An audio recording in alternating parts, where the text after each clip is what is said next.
that build skills, that build cognitive process, that support students in thinking and noticing and realizing. And that vocabulary is so important for life. Hi, and welcome to the Kindled podcast, where we dig into the art and science behind kindling the motivation, curiosity, and mental well-being of the young humans in our lives. Together, we'll discover practical tools and strategies you can use to help kids unlock their full potential and become the strongest version of their future selves.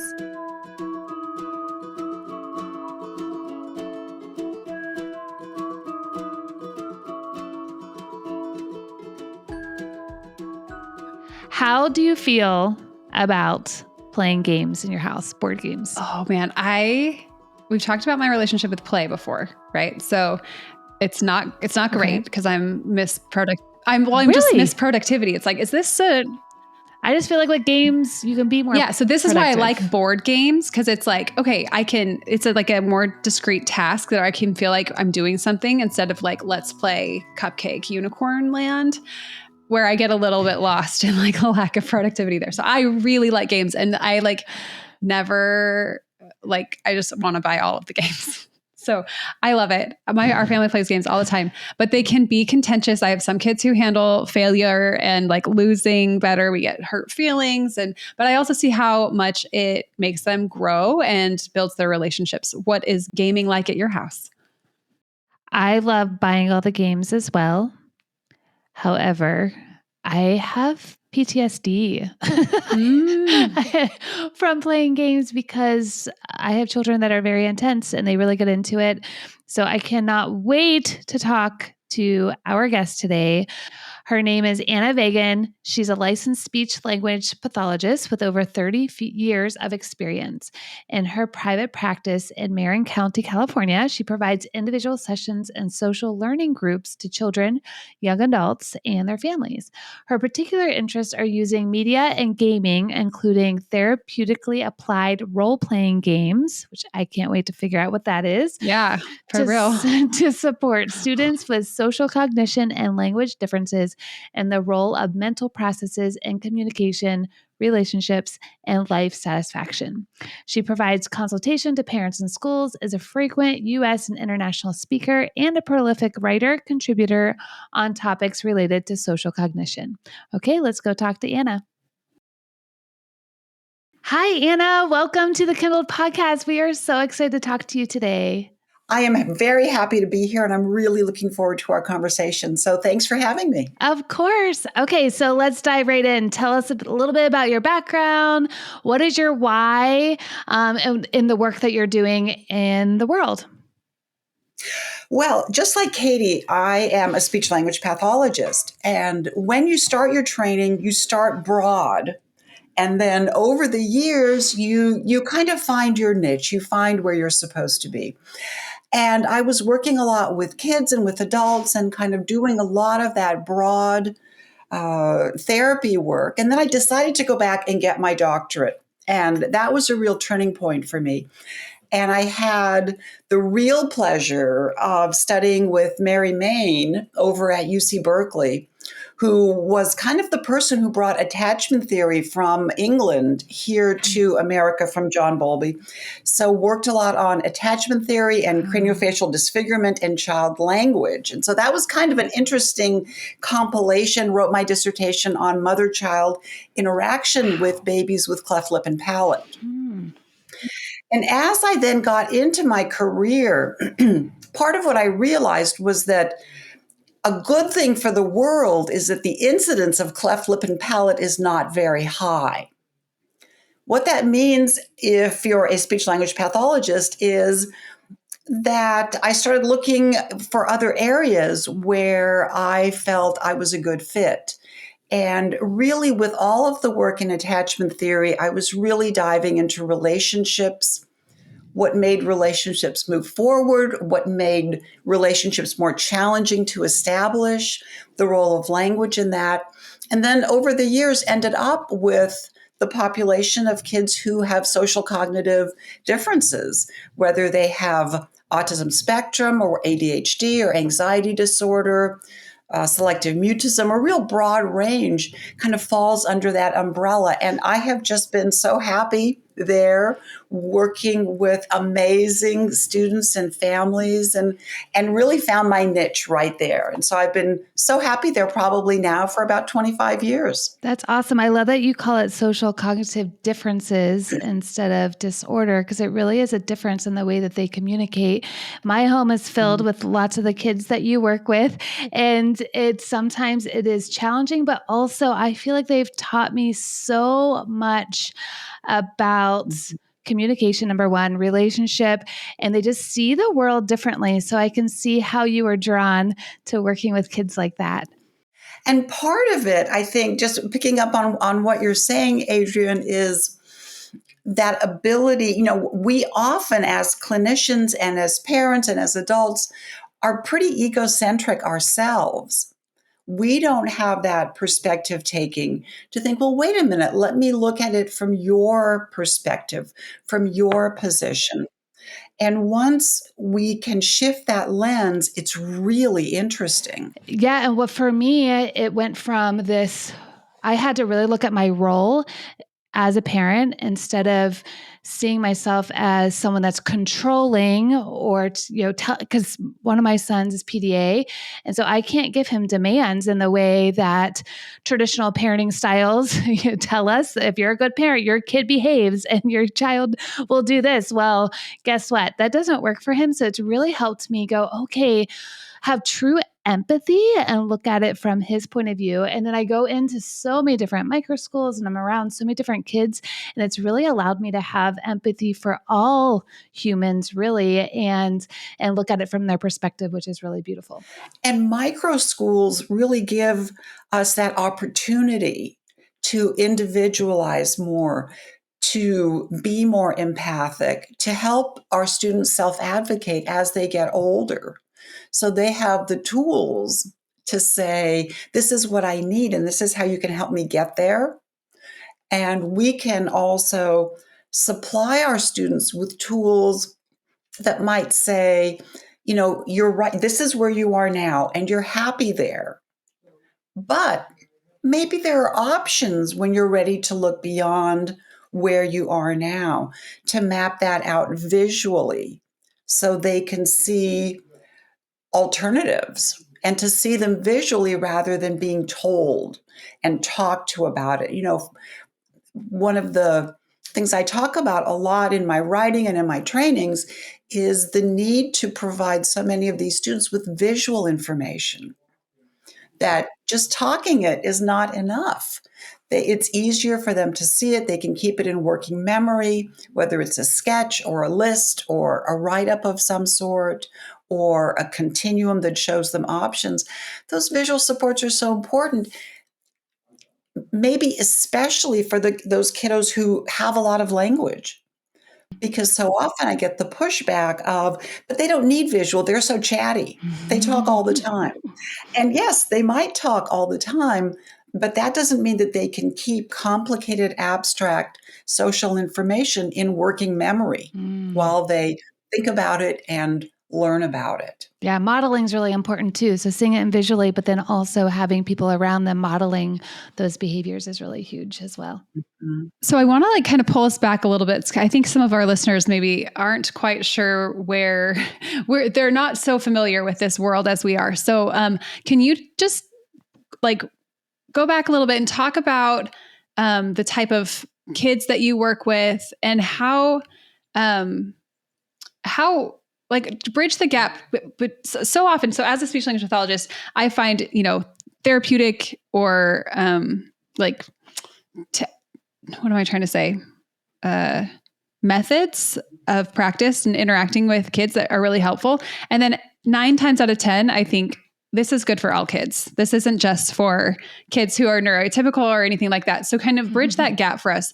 How can we as adults and parents start to think about helping kids with this social interaction piece?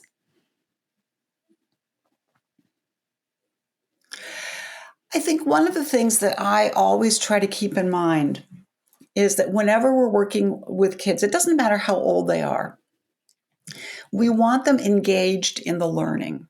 And most of the time, that means it needs to be interesting and fun, especially as kids get older. And when we're working with students who have maybe perspective taking differences or challenges identifying, how the behavior of one affects the behavior and feelings of other, what we want to do is to make sure that they're interested in the material. And in my work, I'm kind of known for, the woman who watches animated videos and uses animated videos to make the point, to make the lesson, to say, let's talk about, if we're talking about something like flexibility, which is a big issue for lots of kids and lots of grown-ups, I know too. We can say, wow, flexibility is really complicated. Depends on where you are, who you're with, what's happening. It's so abstract. Let's talk about it as we watch examples of interesting, cute characters in a wonderful story demonstrating flexibility. Let's talk about what's happening that's working, maybe some, little glitches that come up in their interaction.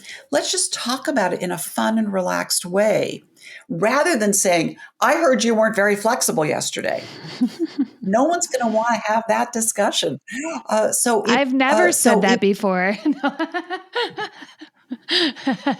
So when we can find the back door being more fun, more engaging, where we want our students sitting up and taking notice and laughing, but then also saying, oh, you know what? That kind of happened to me. I kind of felt like that. Then we've had the discussion develop organically and we're off to the races because they feel safe. They feel like they're not alone. They feel like they're relating to the characters. And then we could take the next step when we're talking about tools and strategies, finding examples of strategies being used in an animated video and saying, wow, that worked for that character. Do you think it would work for us? I think, that's a really practical way of making the learning fun. What happens as students get older, they've seen a lot of the materials. They come in and they might say in September, I know that program. I do that all the time. Oh, I've done all those worksheets. I did that in kindergarten. We have to show them something new, something exciting. And that's why I think in one of our first conversations, we talked about the power of games. Because games, I don't know if you feel like this, Katie, but when I was going through my training, games were the break from the learning. Totally. And now games are the learning because we can channel a fabulous game to work on so much that's involved in social engagement.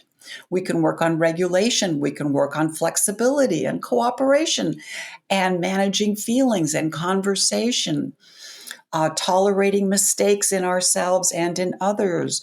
We can work on levels of competitiveness. How do we handle and manage competitiveness? How can we be more resilient? It's all wrapped up in so many engaging and fun activities that we can harness in our work. Yeah. So in your work, you call this therapeutically applied role-playing games. There's lots of different games, but can you kind of tell us about these applied role-playing games that you use in your work a little bit more? Sure. Therapeutically applied role-playing games are a very specific format of games. Okay. The most commonly known role-playing game is D&D, Dungeons and Dragons. However, about 10 years ago, I met Adam Davis and Adam Johns up at gametogrow.org up in Seattle. I met them when I was presenting at the PAX convention on gaming and students with social learning differences. And they have developed a therapeutically applied role-playing game called Critical Core. Oh, wow. And for any of your listeners who are interested in RPGs and role-playing games, possibly they are dungeon masters, they need to look into Critical Core. It is an amazing, a powerful way to work with our students. I was able to go through their mental health training program and get certified. Critical core works on 5 core capacities. Here's your quiz. Let's see if I know them all off the top of my head. Regulate. I have to use my fingers. Regulation, collaboration, planning or executive function, perspective taking, and pretend play. And when I heard those core capacities, I was like, wait a minute, that's exactly what I do. I need to learn about this. So critical core is a quest. Unlike D&D, there are pre-made characters. So you take on a character. So I might be an elf wizard or a half-orc barbarian. And I can give my character a name. I can create their backstory, but they have certain strengths and weaknesses. And the clinician, as the dungeon master, takes the group through a quest. And I was a beta tester for Critical Core during Shelter in Place. And boy, did it save me clinically, because it was a wonderful program to test during Shelter in Place, because we were all stuck at home with our families. And this allowed the kids I was seeing in group to go. It was like we went on a vacation for an hour. And it was fabulous. But the game itself, I've seen it really change students in how they think about themselves. It allows them the opportunity to experiment being a little different and getting the feedback from the group in, wow, you're not just throwing bombs anymore. You're starting to, talk to people we meet along the way instead of assuming everybody is an enemy. It was such a powerful influence on my clinical work, not just when I'm playing Critical Core.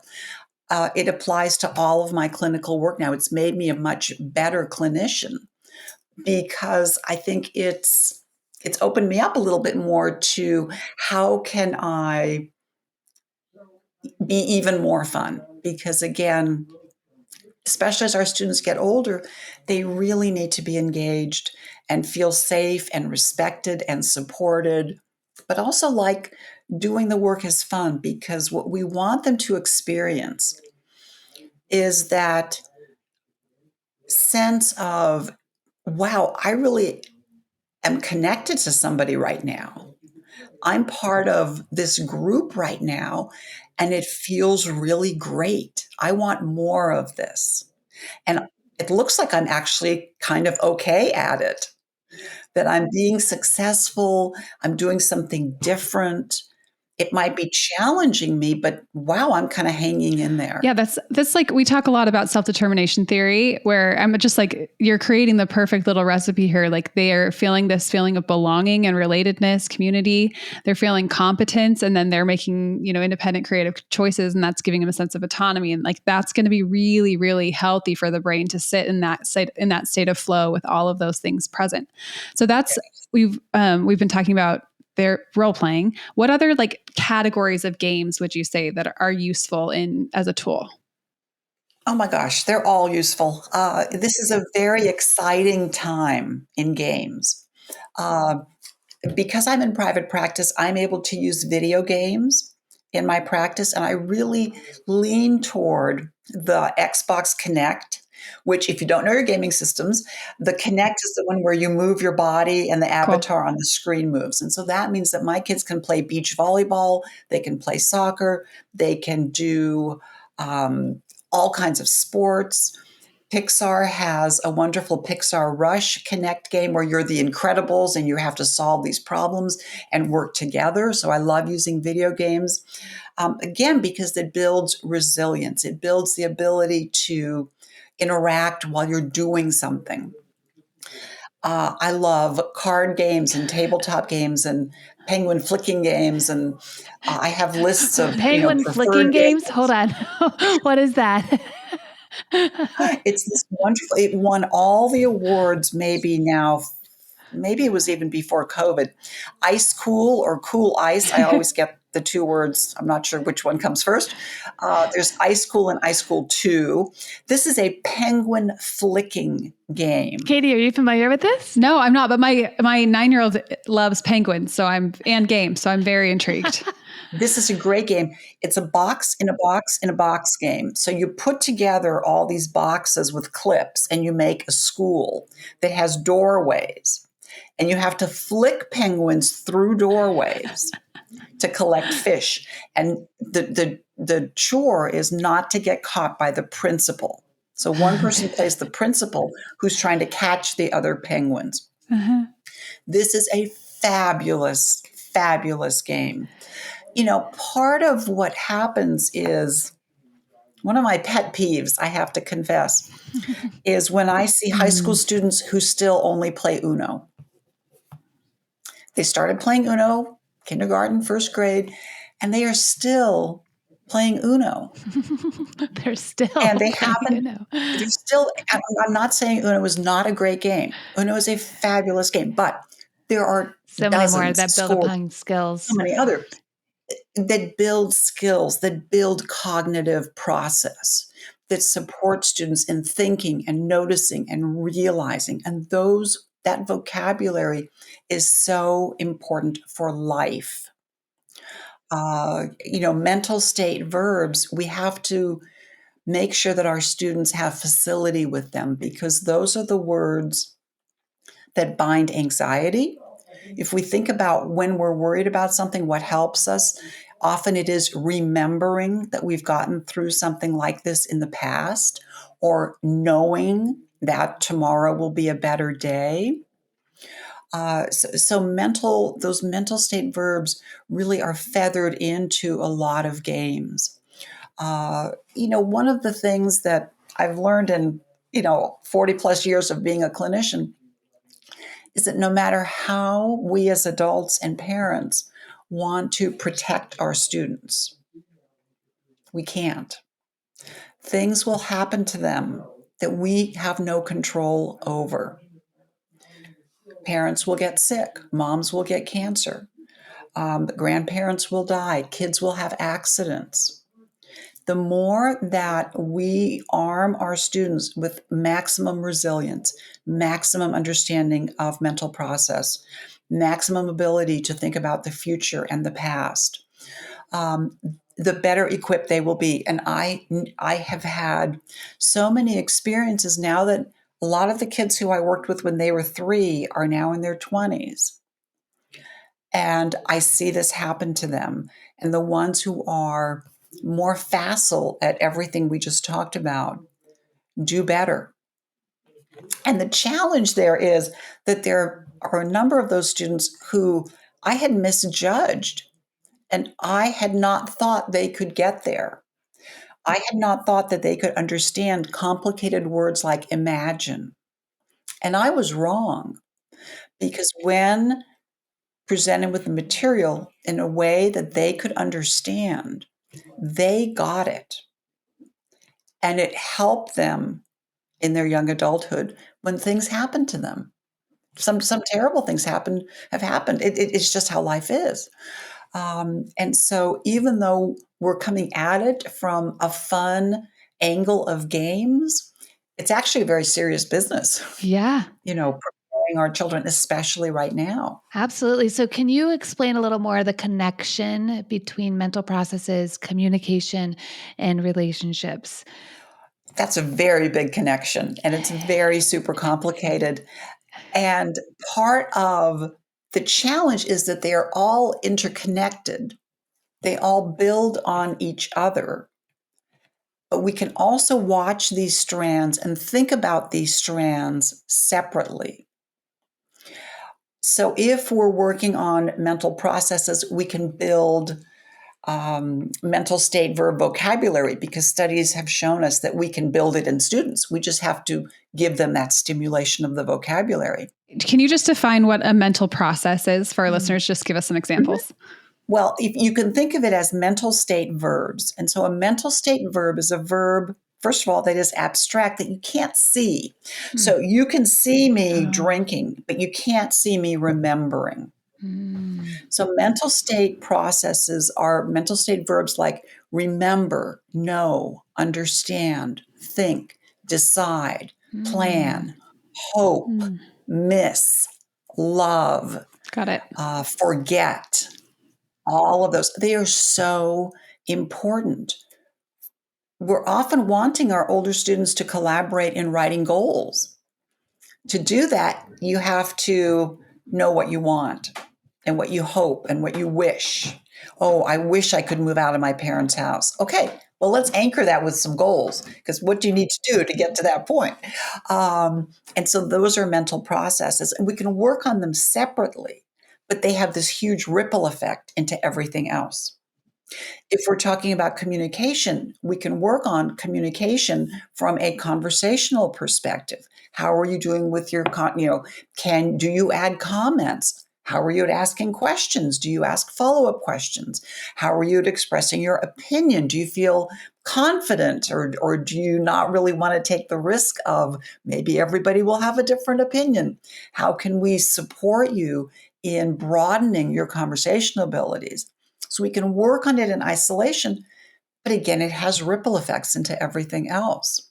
Similarly, we can work on attachment and relationships, kind of, in a little capsule. But of course, that works within the larger construct of our humanity, which encompasses kind of that trifecta with a lot of other factors also obviously coming into play. But that's what we want, is to kind of juggle all of those balls and watch them all flourish together. Yeah, this is a good reminder that sometimes as adults with fully, I'll put fully in quotation marks here, developed prefrontal cortexes, because we know that the prefrontal cortex does not always naturally develop, needs certain experiences and things to help its development. But it's sometimes easy for us as adults with our adult brains to think like, well, it's obvious and natural to decide something, to remember something, to wish something, to do all these things. And so we kind of project that skill, and we assume like, oh, this 9-year-old should be able to do that. That's not hard, right? But we need to really just take a minute and reflect on the fact that those are actual cognitive skills that are not just, we should not assume that kids have them, even typically developing kids, neurotypical kids, because it creates this break where there's the student is suddenly lacking, like they should be able to do something and they can't, and then there's frustration, and that actually makes it more difficult to have relationships and to be playful and all of these things. So I think when we sit in a place of like observation and curiosity around like, oh, that's so interesting, I can naturally do these things and plan and stay focused and things like that. And this child seems to struggle, and that's not wrong and that's not bad, and they're not deficient. It's just where they're at on their like, if you imagine like the brain on like a little conveyor belt of like, getting all of its things put on, it's just like, oh, they're just here. And, tomorrow they'll be here. And my job in their life is to interact with them in a way that helps support the development of, X, Y, or Z. And I can do that through a game. I can do that through the way that I communicate. I can do that through our relationship. There's so many different ways we can do that. But I think it's just really important to sit in a state of curiosity and observation instead of judgment and like judging that they lack something. Yes. And part of it is, I think the reason, if we think about, well, why are some students not seeming to be picking up these mental state verbs? And my personal theory is that often when we have a student with learning and language differences, parents are given the feedback, the kind of instruction to simplify your language to your child. And I think that certainly has validity. However, the way that we often do that is by removing the mental state verbs. We know that kids learn mental state verbs by hearing them. And so if I've been told as a parent to simplify my language, that means that instead of saying, oh my gosh, I just realized I forgot to take the chicken out of the freezer, we have to stop at the store, I will say, we have to stop at the store. You stop narrating all of that rich cognitive language. Interesting. Exactly. And so I have removed my child's opportunity to hear those words. And so conversely, what the studies show is that when we encourage parents to start feathering in this vocabulary, the magical part is that the student will begin to develop use of that vocabulary beyond the words we've been stimulating. So I was working with a young adult on this, and his mother was working on mental state verbs with him because he really didn't use them. And he came into session one day and he said, I really enjoyed my weekend. And I was like, I have all these alerts that go off when I hear a mental state verb. And I texted his mom and I said, have you been using enjoyed? And she's a very reliable source. And she texted back right away, no, did he say it? And I was like, he sure did. He sure did say enjoyed. And he was glowing when he said it. It wasn't that he just said it. He had stepped into his life in a whole different way with not just the word, but the experiential knowledge of, I enjoy my life. It was beautiful. And so we get that ripple effect of it won't just be the words that we're using, that they will, it like opens the door. It's amazing. This is kind of reminding me, I'm very into literacy. I guess that's my like speech language pathology niche. And we do this to children's literature. If we want to simplify a book or like make something like easily readable or something, we'll take words out. So when we look at the page, there are very few words on it. So we'll take a complicated sentence and we'll reduce it to 3 or 4 words so it's easy to read. But then what we do is that we've taken out a lot of the information in the text. So then that leaves the child to need to infer a lot about what's going on, which is actually a way more difficult cognitive skill to infer something. It's like, oh, like your example of going to the store. If you just suddenly say we need to go to the store and the child doesn't have all of that rich context, they're going to be confused and maybe frustrated because they thought they were going straight home and now we're stopping, and they're not brought along in that thinking, that narration. So it definitely happens in our conversation. It also happens in literature. And I think sometimes when we are talking about vocabulary exposure and developing someone's like language comprehension and their semantics and syntax and all of that, we tend to think, oh, this student is struggling with reading. So I'm going to read, when I read out loud, I'm going to read very simple texts and I'm going to really like stay, if they're reading at a first grade level, I'm going to just read other text at a first grade level to them, when really we need to go far above their decoding comprehension, right? And talk and build out their whole linguistic world. And I think that's what you're calling us to. It's like, yeah, they're not doing these things. That doesn't mean we should like come to their level and simplify. We need to hold that. We need to create a model that asks more of them and demonstrates and models that. And I think that's just a thing that I'm taking home from what you're saying right now. Yeah, I was just listening to a podcast and they were talking about reading stories at night and before bedtime. And it's not so much about the story that you're reading and the words on the page, but it's the relationship and the questions that are evoked from the story that you could really dive into instead of going, because oftentimes us adults, especially if we were traditionally educated, it's like we have a task. The task here is to read this story and to read these words on the page to my child. They start asking questions. We're like, no, we gotta get back to the story. No, but the beauty of when we're using games or books or stories with our kids is to allow, like to invite them in or allow them to invite us into their world. And especially this podcast in particular is about like right before bedtime and right before the brain is going to rest and process all the things from the day. It's a really good time to do it at night. But I'm seeing that too. So this, when you said this child or this young adult enjoyed, like, where is he getting that from? Like just relationships, just working on these things, becoming familiar with what that word is? Because the mom didn't use that word. So where do you think he was getting that from? That's kind of the big question, is if does working on mental state verbs in a discrete form open the mind to more recognition of experiential process? And that's kind of what I think, is that because the way that the vocabulary grows, and it's kind of, you're opening the door on self-agency with words like decide. I decided, like when another student, would say, I decided to have a pink lollipop last night for dessert. And it's with this like, and nobody was going to keep that lollipop away from me. That sense of, awakening almost.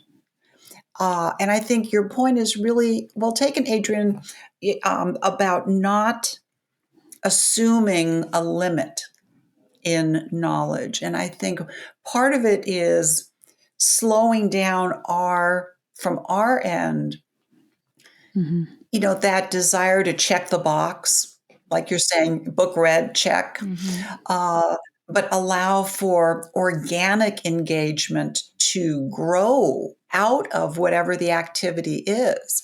And that's what's so important when you're talking about social learning and kids working on social engagement, is if you're too focused on what your particular plan or goal is for the session or for the class or for whatever, you've got blinders on, because what you really want is to see the little spark of organic engagement and let that grow, because that's what you want in a social group. I don't want to be in charge, because what I want is to do just enough so that the students kind of start taking off on their own, and I'm there to support and to step in when needed and to maybe corral things if they get too boisterous.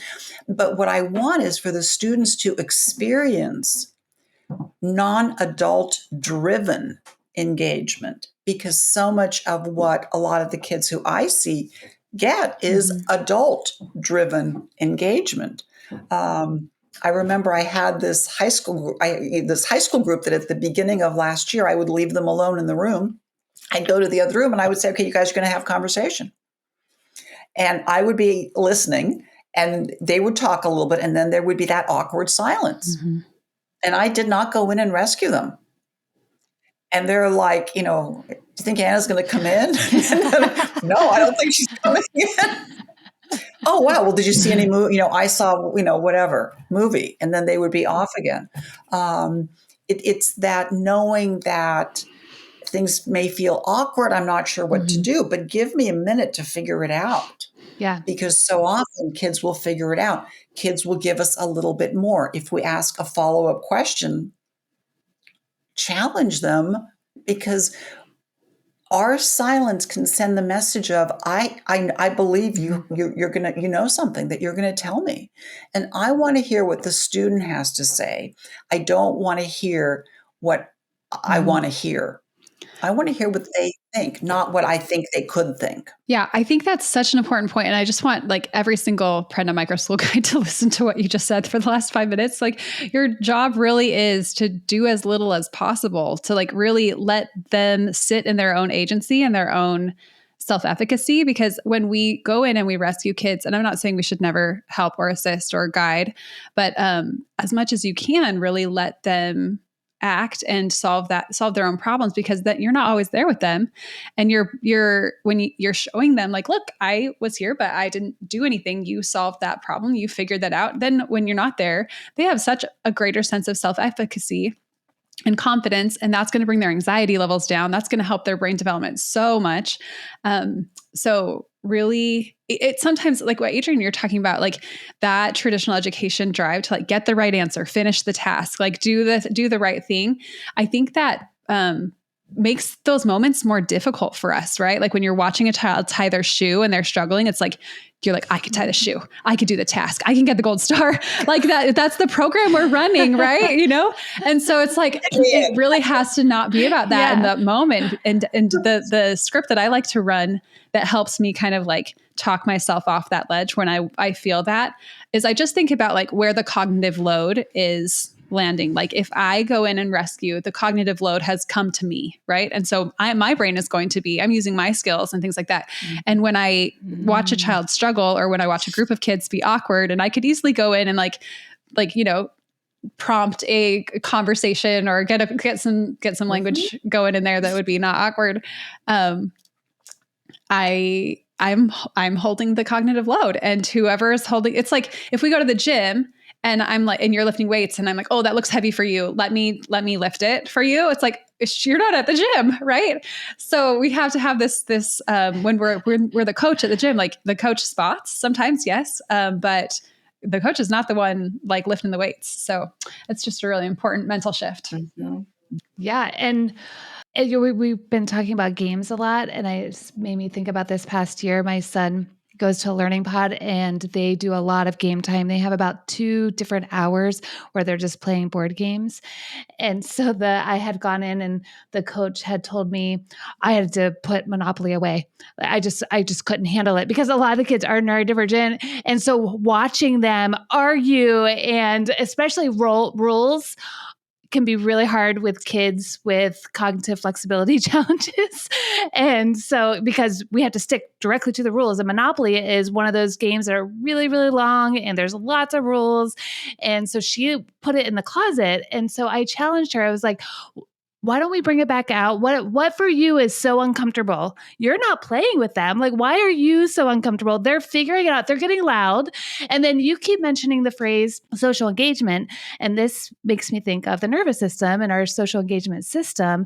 And so it's like also that, having them access that higher sense of self and that prefrontal cortex and not get so trapped into the sympathetic. And so I can imagine watching a bunch of neurodivergent kids playing Monopoly.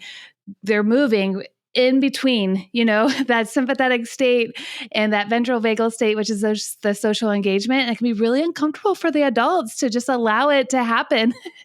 But why do you think that is? Like, what are some tools that parents and educators could use to be okay with their own discomfort, but then also see like where, like Katie's saying, not take the cognitive load and allow the kids to take that on, because that's where the growth is going to happen? That's a great question. And, I often present just on modifying games and how to use games. And so I have a couple of tips specific to Monopoly. One of them is to try Monopoly Deal, which is a card game of Monopoly. They play that as well. She replaced it with that. And so here's the thing. We do not have to play a game the way the directions tell us to. Well, tell these kids If that. you No. Oh, no. So if you know Monopoly Deal, what I often will do is we say, okay, we're going to play for the first time. We're taking all the mean cards out. So in Monopoly Deal, the mean cards are, I forget what they're labeled, but there's, you can steal a Monopoly, steal a card. It's my birthday. You owe me $2 million, debt collector, all those cards. We take them out. We're not going to play with the mean cards today. Show me that you guys can play. We're going to learn the basic rules. And then bit by bit, we're going to feather in the mean cards and talk about previewing the game and saying, okay, so how are you going to feel if somebody steals your boardwalk in Park Place? What are you going to do about it when it happens? Here are visual support. I have feeling fixers that kind of are positive self-talk, regulating tools that we put up that are visible to the students. So you have to preview the game and anticipate what will go wrong. Anticipate the feelings of discomfort that you're going to have and how are the students going to deal with them. So previewing is really important. Then you can play the game and then have your post game. How did it go? Well, yeah, he took my boardwalk and I was actually okay with it. Great, good for you. So simplifying games. So we're not going from 0 to 60 with the game. And we're saying we're going to kind of inch our way into a game. Another game, a lot of tabletop games, now the instructions are 20 pages long. You don't have to use all those instructions. You can cut up directions and make cue cards. If you don't want to cut up the original directions, you can copy them and then cut up your copy. And you make a little cue sheet. Or there's a fabulous game. It's pretty new, Camel Up. It's a fabulous game. It's a camel racing game and 2 camels are racing in the wrong direction. It's hysterically funny. You're betting, but it's a very complicated game. You don't have to play it with all the complicated add-ons and cards. And you can we have the power to simplify a game in whatever way we think will make it more successful. That allows students to be challenged by games. And when they're challenged by games, they're going to want to figure it out. And so then where they're playing a game, they've got the social component, they've got the emotional regulation component, they've also got the cognitive component, whether it's remembering or deciding or choosing or negotiating or noticing. So they're kind of firing again on that trifecta of mental process, communication, and relationships. And so it took me a while to realize I don't have to follow the rules of the game. Hello. Yeah, exactly. I guess I'm a little rule follower. But as soon as I could let go of that, my kids were playing much more fun games. Yeah, but how do you get kids that struggle with flexibility to be okay to let go of those rules? I was listening to a podcast you were on, and you said you play this game where you change the rules every 1 minute. It gave me so much anxiety, not about myself, but thinking about my child who really struggles with flexibility. I think it would be great, but I don't know that again, this discomfort that I have around helping him. Is that game called Flux? I think I haven't played Flux actually in quite a few years. Flux is a great example. I think, again, it's in the prep. And so in addition to the feeling fixers that are kind of thought bubbles that say, I can handle this feeling, I'll win another time, that are visual, they're not me telling the student that, because often when kids are upset, to say, oh, remember, it's just a game, will escalate the upset. That does not work. But if we show it to them, then they can take it with that non-interpersonal connection. So I have, and this is all on my website, I have the feeling fixtures and a feeling tracker. So when kids are playing a game, everybody might have a sheet that has happy and then mad, sad, and worried, 1 to 5 scale with little stickies.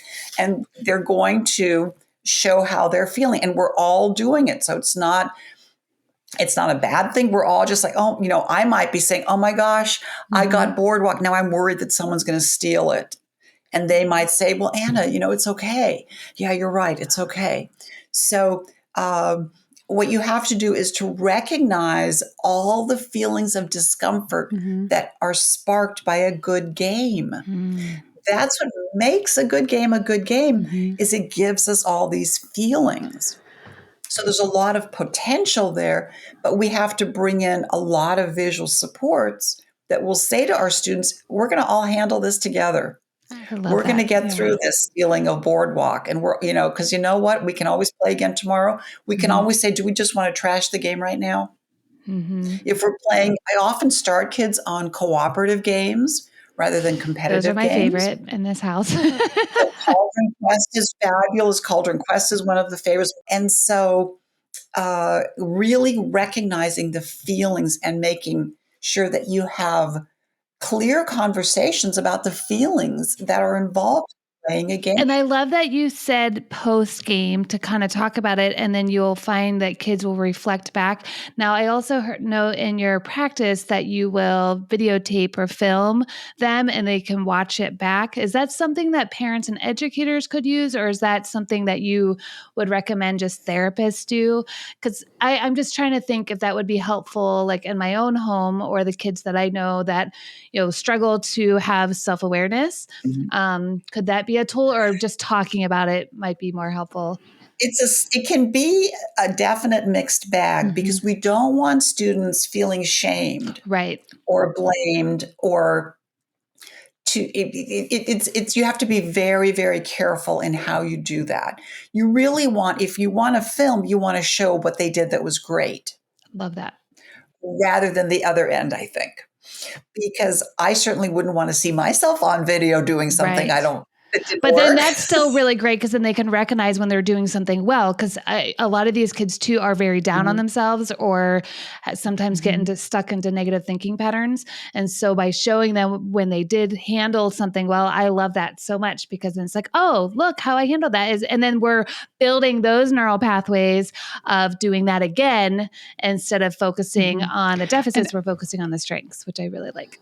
Exactly. So I think that video review has to be done very, very carefully. Yeah.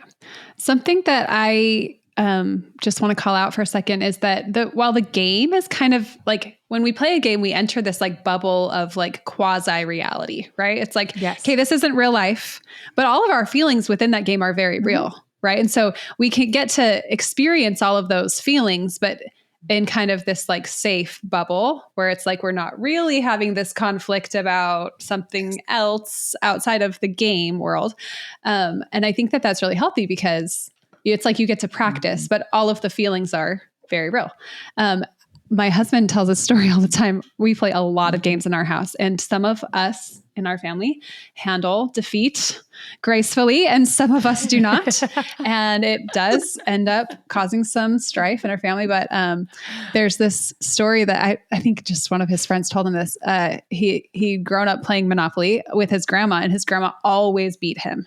And then he would like get sad, and his grandma would always just say, it all goes back in the box. And that was really powerful language for him. And then one day he beat his grandma, and his grandma said, congratulations, it all goes back in the box. And to just like, we have that kind of language in our family around like, this is a game, like it all goes back in the box, and like our relationships and our, everything is fine here in real life. Even if we can have this like practice world of like contention and competition, like we don't have to bring those things into our real relationships. Not that that's a fake relationship, but that it kind of works both ways. It's like, hey, remember in the game the other day when you felt really frustrated and then you forgave this person, or you were able to use some positive mental talk to like kind of de-escalate your feelings. Let's use that now in real life. Right. So it's such a wonderful, wonderful tool. Yes. I just love this whole concept of using games and play. And that spotlighting that you're just describing of in a moment saying, oh, wow, right now it reminds me of when you were successful. I wonder if it could, if you could, find a way to do that again now. Yeah. That Sarah Ward idea of same but different, to help our students generalize. Love that. Okay, so how can schools and educational programs integrate gaming into their curriculums effectively? And how can we do this as parents at home? Well, I think certainly opening up options to playing more games and looking at a game and thinking, this is a pretty complicated game. What's the simplest way I can play this? How can I experiment with a new game? I think, there are certain games that and game makers that really like Peaceable Kingdom always pretty much always has a really good game. Love their games. And to look at the real award-winning games and experiment with those. I think it's super important when schools have lunch bunch or whatever they call it, and they have game club or something like that, to make sure that how much are they looking at new games, or how much are they still playing Hi Ho Cheerio and Uno, which again, there's nothing wrong with those games, but there are games that are more interesting and a little bit perhaps more relevant, like Pyramid of the Penguin is a fabulous game. We're going to have to get your game list. Yes. Do you have a game list? Yes. I have one on my website people can download, but also keep in mind to preview games like we were just talking about a few minutes ago. Before you play a game, maybe you historically already know what the tricky parts of this game are going to be. But again, to say, okay, so are we going to play for a certain amount of time? Do we want to put a time limit? Do we need to make sure that we have crunchy food available? How are we going to set up for success? Because we want activities to be successful. What we don't want is for everything to just fall apart, because then everyone's had a bad experience and no one's going to be back to that game for a while. How can we think ahead? Think about, what do we know about this game or this situation? Let's try and patch some things up. Let's make sure it's not too hot in the family room when we're playing. So thinking about the sensory inputs too, because you said crunchy food and the temperature in the room, I never thought of those things.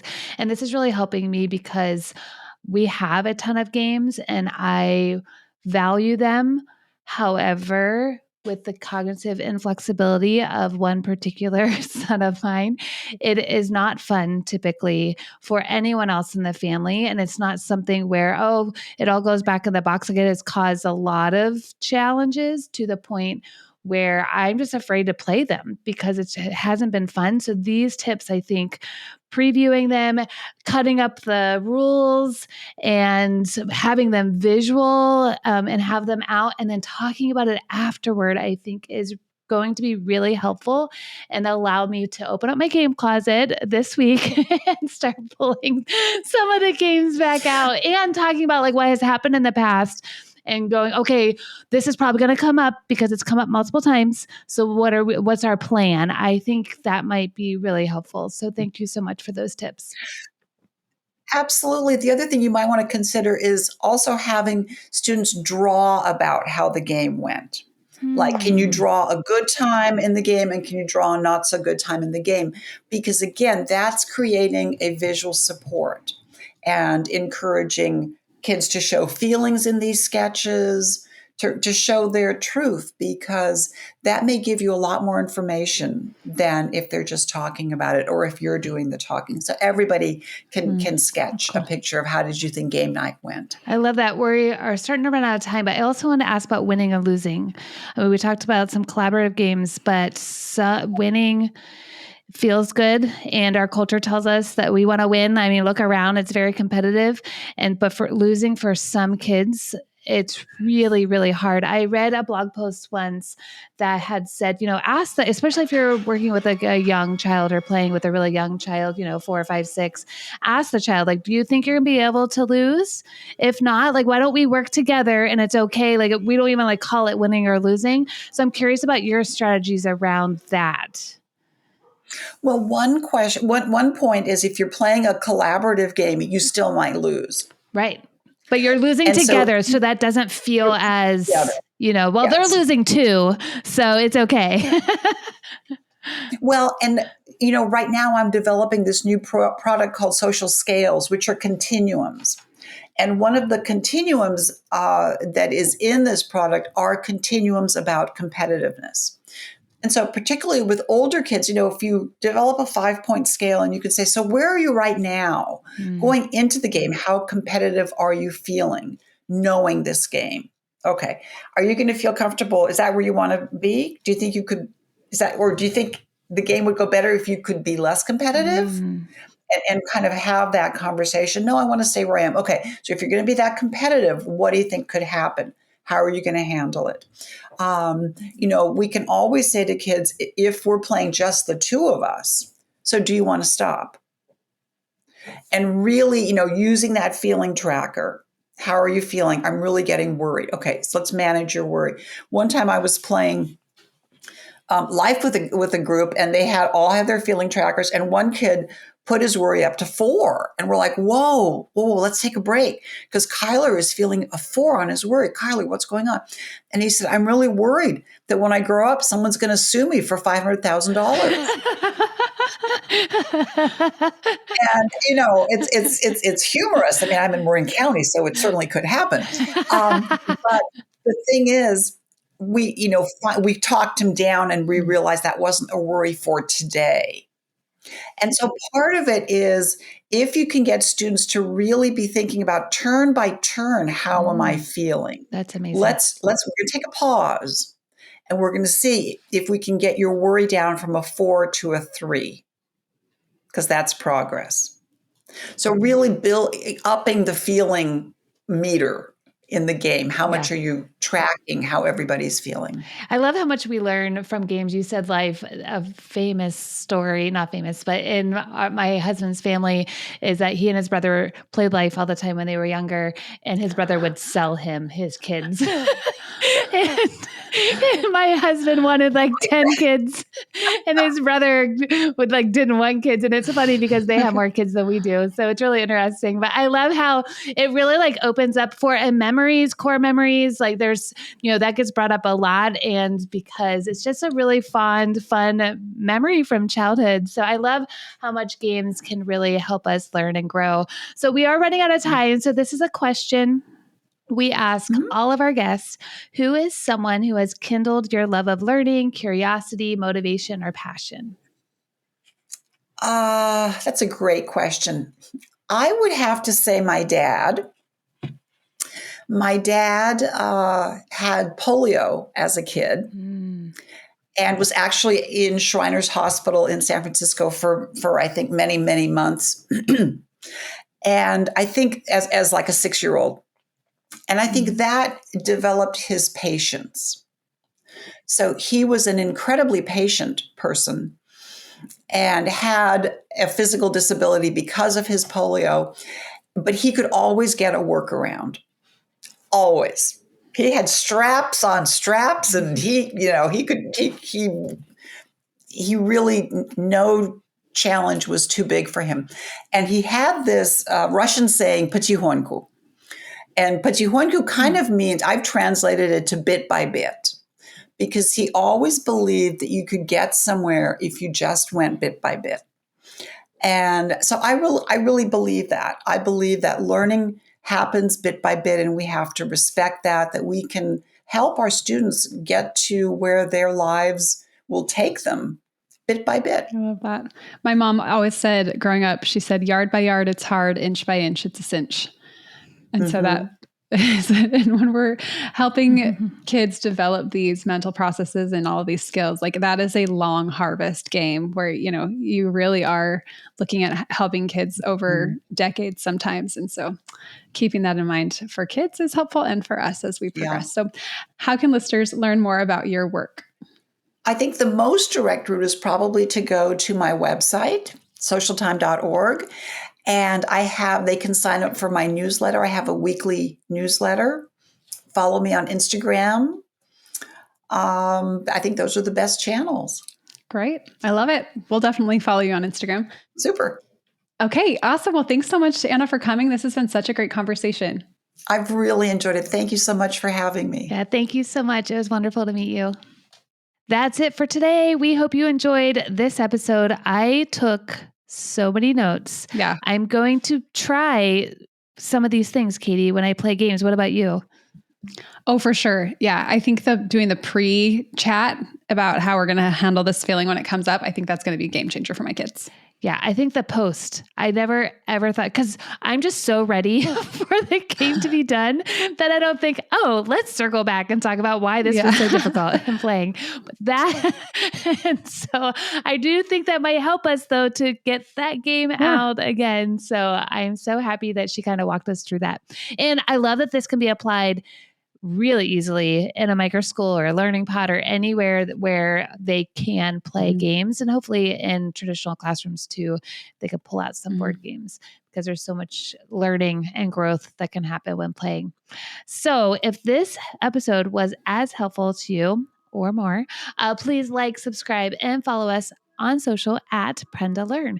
If you have a question you would like for us to address on the podcast or on our social channels, all you need to do is email us at podcast@prenda.com. We would love to hear from you. You can also subscribe to our newsletter, The Sunday Spark. The Kindled podcast is brought to you by Prenda. Prenda is a company that makes it easy for you to start and run an amazing microschool based on all the ideas that we talk about here on the Kindled podcast. If you want more information about becoming a Prenda guide, just go to prenda.com. Thanks for listening, and don't forget to keep kindling.